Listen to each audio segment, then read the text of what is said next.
This solid whipped soap is the next soap craft in today's episode of Thermal Mermaid while we make floating unicorns. In today's project, I'm going to make these unicorn faces and show you how making floating soap is just a little bit different than the way we make the regular cold process soap. If you'd like to print the recipe for this project, it's posted at thermalmermaid.com and you can find it in the members recipe collection listed under Cold Process. Scroll down and find it titled Floating Unicorns. And for something extra, I'm going to show you how you do not need any new molds to make your floating whipped soap projects. In fact, you do not need a mold at all. Now, if you're new to my channel, you'll see a theme in a lot of my projects, and that is that I don't like to constantly spend money or insist that other people need to spend money for all the little novelties that go along with these littler projects. Now, of course, there is a time and a place to buy things that you need. If you're making retail soap, if you're starting a business, if you plan to make a design more than once, then you'll probably want the best tools to make your work streamlined. But if you're a hobby soap maker and your shelves are starting to pile up with silicone molds that you use only once or twice, you are going to love this project. You will not spend one extra penny buying more supplies. Now, with my lye water solution cooling in the corner, I'm going to take my oils and combine them together. You can see I have mostly hard oils here, and instead of melting them all down, I'm going to combine most of them into my steel KitchenAid bowl and start whipping them together.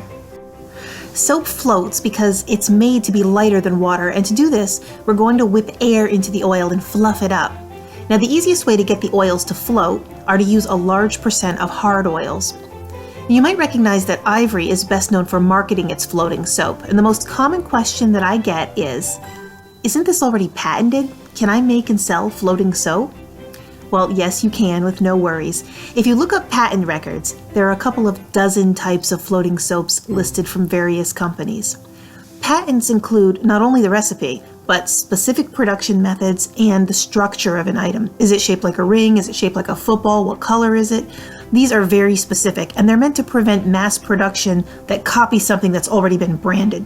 So floating soap in general is fine to make and sell. If you're using a standard-sized mixing stand, I wouldn't recommend trying to whip any more than 3 pounds of oils at once. Once this gets smooth, it's going to start to expand, and this is about the max the bowl will hold on the lowest setting. Now, this is going to take a little while, so while this is starting to mix, let's go prepare our embeds. The only embed that we need for this project will be our unicorn horns. Here I have some tan soap dough. Now, I made this about 4 months ago, and this has been sealed carefully, and as you can see, it's still in the perfect texture to mold. Making unicorn horns is easy. I'll just roll a long piece and then roll it into gold mica, fold it in half, and twist. We need about 10 to 12 of these to complete our full project.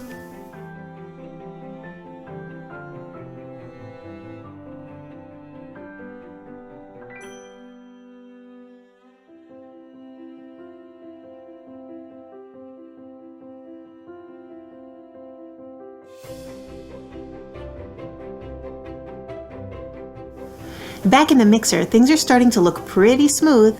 Now, if you have good eyes, you might have noticed that I didn't add all the oil. I set the cocoa butter aside so that I could melt that first.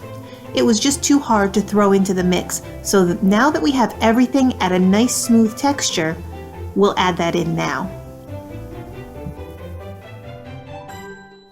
Now, if you have one of these KitchenAids or a stand mixer, notice that the attachment I'm using, that's the one called the flat beater.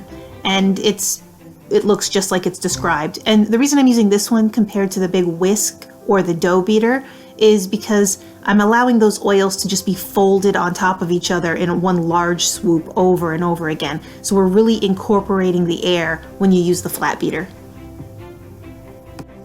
Now, I've been mixing probably for about 5 minutes, and we're just going to keep going. I'm not so much looking for smoothness, but I want to see the volume. I want to start seeing these oils fluff up. And so when it starts to raise about another inch or so, that's when we're going to introduce our lye solution.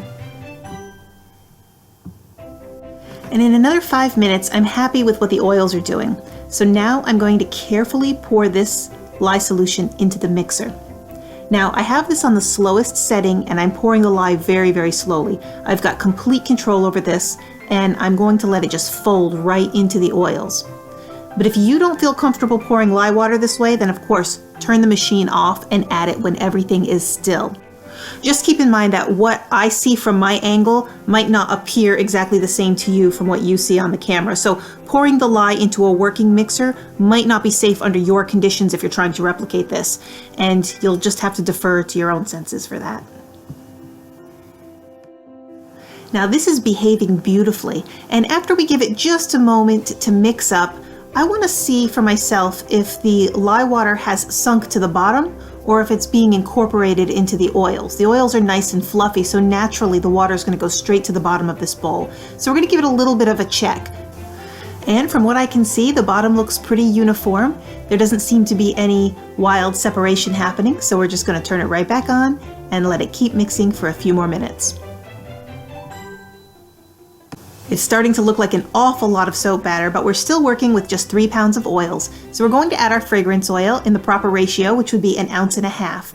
We're going to use 1 part Love Spell, which will be 3/4 ounce.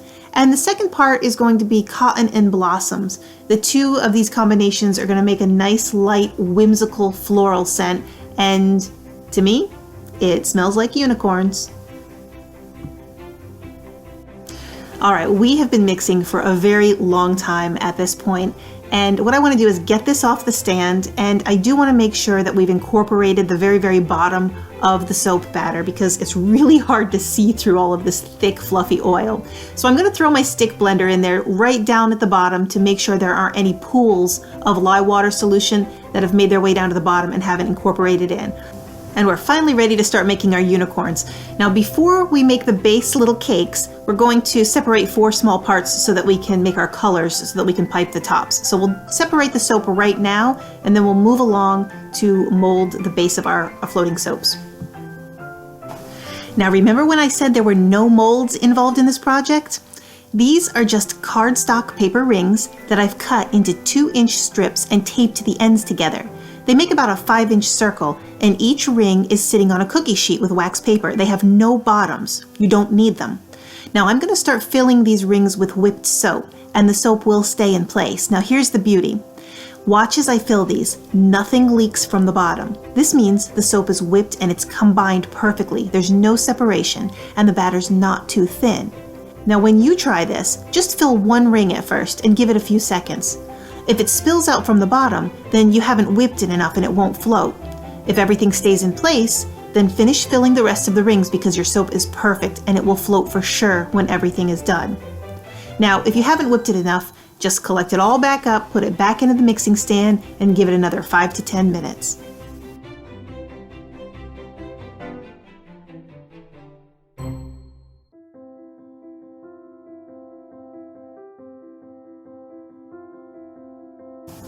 Now a little bit of this white leftover soap batter is going to go into a piping bag, and we're going to start off by making our unicorn faces by piping 2 white ears on either side of the circles.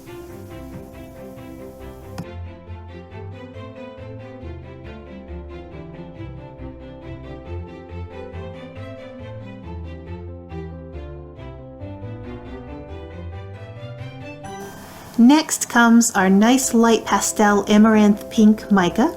We're going to add this in, and we're going to put this into a piping bag. This time we're going to use a large circle tip, and we're going to pipe our faces onto our unicorns.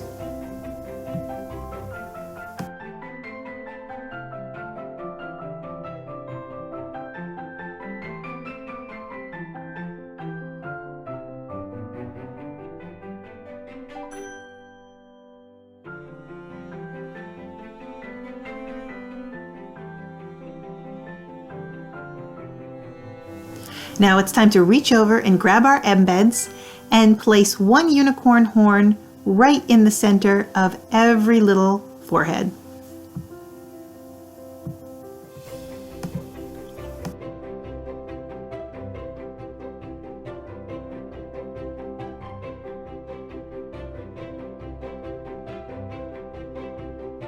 Now off to the side, I've made 3 pastel colors and I've packed them all into 1 piping bag.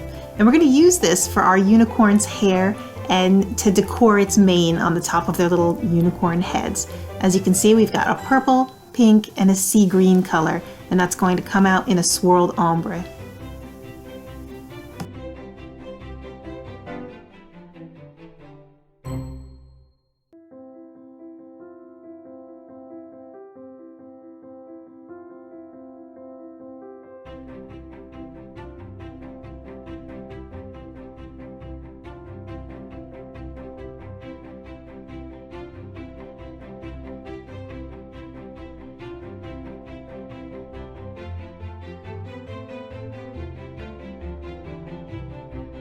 And for the final touch, we're going to draw our little black eyelashes on our sleeping unicorns. Now this takes just a second, and if you don't have a steady hand, then, well, they look like my unicorns. The faces aren't the easiest for me.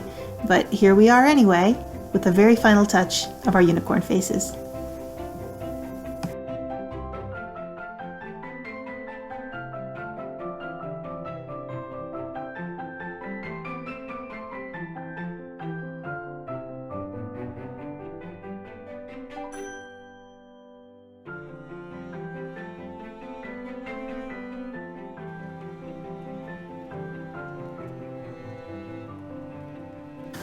And here we are with our little finished unicorn faces.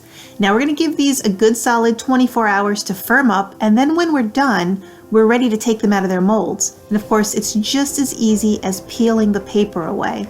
Once you see that we can peel the paper right off, you can just throw it away when you're done. Then you have your perfect finished floating soaps. Of course, these will need 4 to 6 weeks to cure.